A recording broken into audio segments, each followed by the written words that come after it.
Gloire à Dieu. Peuple de Dieu, frères et sœurs en Christ, paix et grâce du Seigneur soit avec nous tous.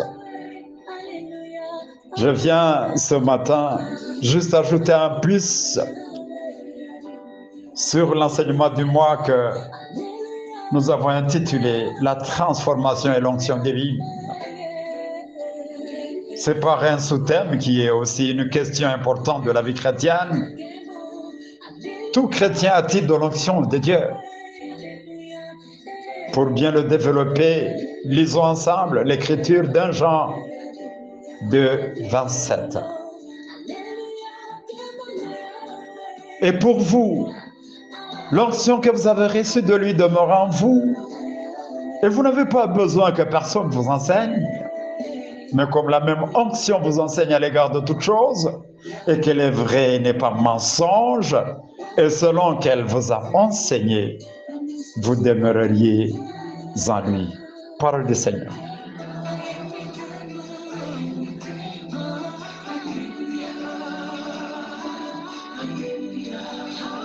Tout chrétien a-t-il de l'onction de Dieu? Cette question posée mérite d'être bien comprise et répondue. Le qualificatif de chrétien est en train de perdre son sens actuellement. Dans notre leçon, je ne fais pas allusion à un religieux, à un protestant, à un catholique, à un membre de l'église de réveil, à une congrégation chrétienne quelconque. Le tout chrétien, je veux bien dire, le chrétien authentique. Son authenticité repose sur 3 éléments essentiels. Le premier est la vie conforme aux enseignements de la Bible. Le deuxième, c'est la foi vivante. Et le troisième concerne la relation personnelle avec Dieu. Donc, tout chrétien a-t-il un chrétien authentique qui vit en conformité aux enseignements de la Bible, qui est caractérisé par une foi vivante et une relation personnelle avec Jésus-Christ? A-t-il de l'onction spirituelle? Vous comprenez que cet enseignement concerne tout chrétien dont la vie est transformée par le Saint-Esprit. Un chrétien stable qui cherche à chaque instant à devenir semblable à Christ. C'est à lui qu'appartient ce grand héritage incomparable à toutes les richesses du monde. Et cet héritage, c'est l'onction divine. Frères et sœurs, je dis cela en connaissant des causes. Être oint de Dieu, comme je le soulignais le premier dimanche du mois, c'est avoir une capacité surnaturelle, un revêtement spirituel qui qualifie un enfant de Dieu pour un ministère ou un service particulier de Dieu. Ah, j'aime cette petite fille captive en Syrie. Dans le récit du général syrien Naaman, elle dit, elle révèle un secret. Oh, si mon Seigneur était devant le prophète qui était sa mari, alors il le délivrerait de sa lèpre. Voilà un chrétien authentique. Tout ce que Naaman avait ne lui avait pas donné la guérison. Frères et sœurs, dans nos pays et dans nos églises, nous avons besoin d'hommes et de femmes comparables à cette jeune fille, d'hommes et de femmes remplis du Saint-Esprit, des oins de Dieu, des agents de Dieu, dont il peut se servir pour le salut de l'humanité, pour le salut des âmes perdues. Dieu n'a pas besoin de serviteurs aventuriers, comme le cas de plusieurs à nos jours. Alors, dans le texte d'un Jean 2,27, l'apôtre Jean met en lumière que cette onction de Dieu n'est pas seulement un don, elle est active et vivante au sein d'un enfant de Dieu pour lui fournir une compréhension intérieure authentique et non trompeuse. L'onction divine est reçue par le chrétien dès sa conversion. Retenez et soulignez cela. L'onction divine est reçue par le chrétien dès sa conversion. Elle est de deux formes. La première, c'est l'onction commune à tous. Et la deuxième, c'est l'onction personnelle. Frères et sœurs, l'onction divine commune à tous les enfants de Dieu est celle qui les appelle à la conversion et à la nouvelle naissance. Combattons l'ignorance. Cette onction divine commune à tous nous donne la nouvelle identité en Christ. L'onction divine personnelle est une mission particulière que Dieu confère à certains de ses enfants pour que ceux-ci accomplissent certaines tâches pour l'avancement et l'extension de son royaume. Frères et sœurs, comprenons ces deux formes d'onction. Ne les confondons pas. Et je voudrais que nous prenions deux cas, celui de l'apôtre Pierre et de l'apôtre Paul. Et nous irons un peu loin pour voir l'onction de notre Père de la foi, Abraham. Alors, en parlant de Pierre dans Matthieu 16, 18 à 19, Jésus s'adresse à lui. Et moi je te déclare, tu es Pierre, et sur cette pierre, j'édifierai mon église contre laquelle la mort elle-même ne pourra rien. Je te donnerai les clés du royaume des cieux. Tout ce que tu excluras sur la terre, tout ce que tu excluras sur la terre auront été exclus aux yeux de Dieu.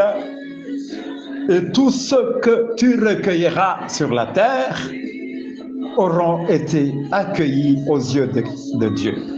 C'est Christ qui s'adresse à Pierre et lui donne une forme d'onction que nous avons appelée si haut, l'onction personnelle. Et moi je te déclare, tu es Pierre, et sur cette pierre, j'édifierai, je bâtirai mon église contre laquelle la mort elle-même ne pourra rien. Je te donnerai les clés du royaume des cieux. Tout ce que tu excluras sur la terre auront été exclus aux yeux de Dieu. Et tout ce que tu recueilleras sur la terre auront été accueillis aux yeux de Dieu. Dans le livre des Actes des Apôtres, chapitre 9, de 15 à 16, le Saint-Esprit révèle et ordonne à Ananias: va, car j'ai choisi cet homme. Il s'agit de Saul de Tarse, qui plus tard sera appelé Paul. Va, car j'ai choisi cet homme pour me servir.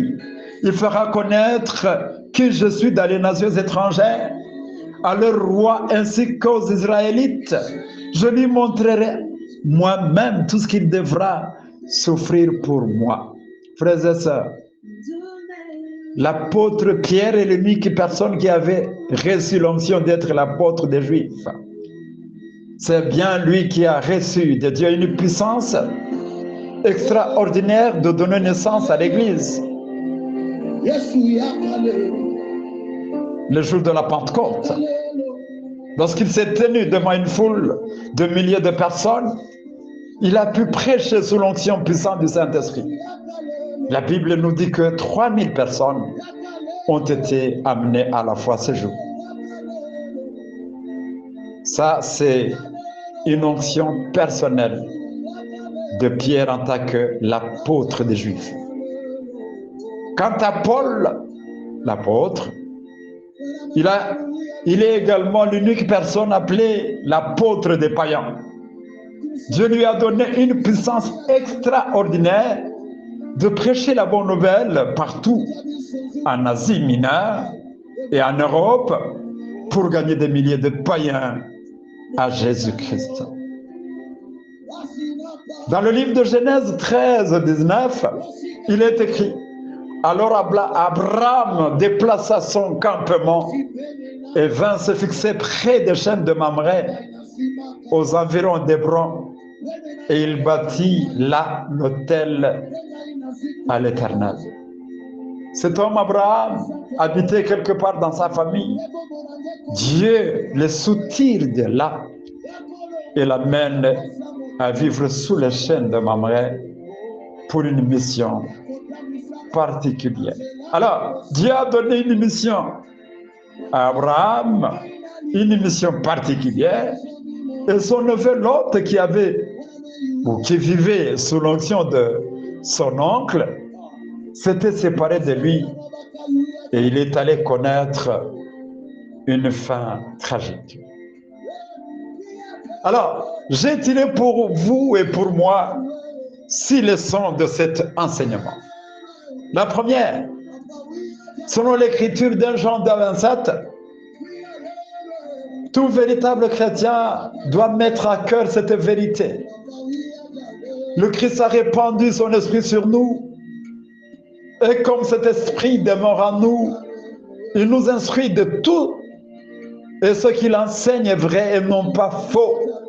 D'où il faut chercher à vivre en intimité permanente avec lui. Ça, c'est une leçon vraiment importante.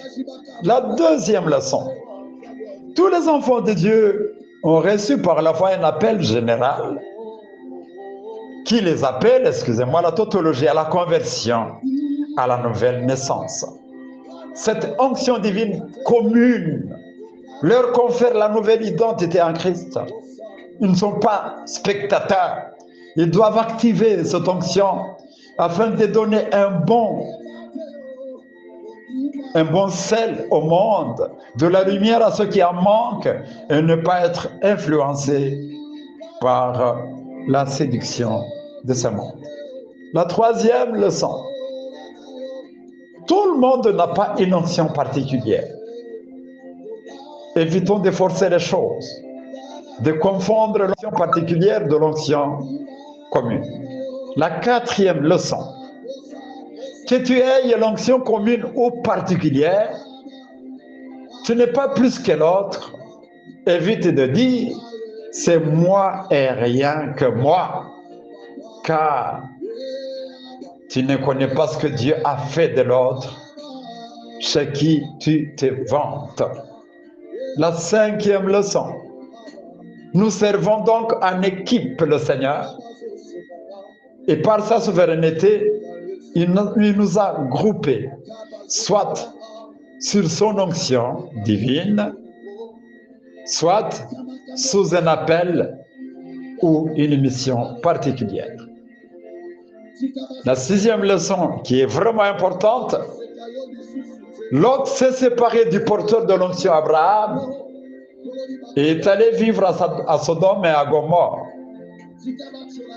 Judas Iscariote s'est séparé de l'excellent porteur de l'onction divine, Jésus-Christ. Il est allé se pendre. Attachons-nous au Seigneur Jésus et nous saurons demeurer sous son onction. Mon frère, ma soeur, ne te sépare pas du porteur de l'onction divine que Dieu a placé à côté de toi. Alléluia. Frères et sœurs dans le Seigneur, l'onction divine, peu importe sa forme, est intérieure. C'est un grand héritage à protéger. Nous devons bien la garder contre les influences du monde. Elle nous enseigne et nous rappelle ce que nous avons appris des Écritures.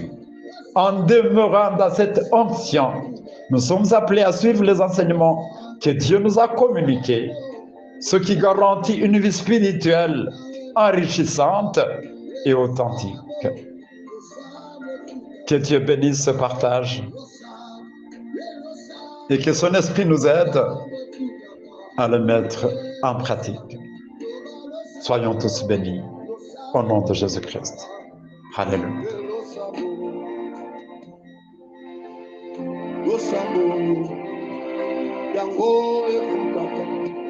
Yango basibi bakristo, isoto simbi losa.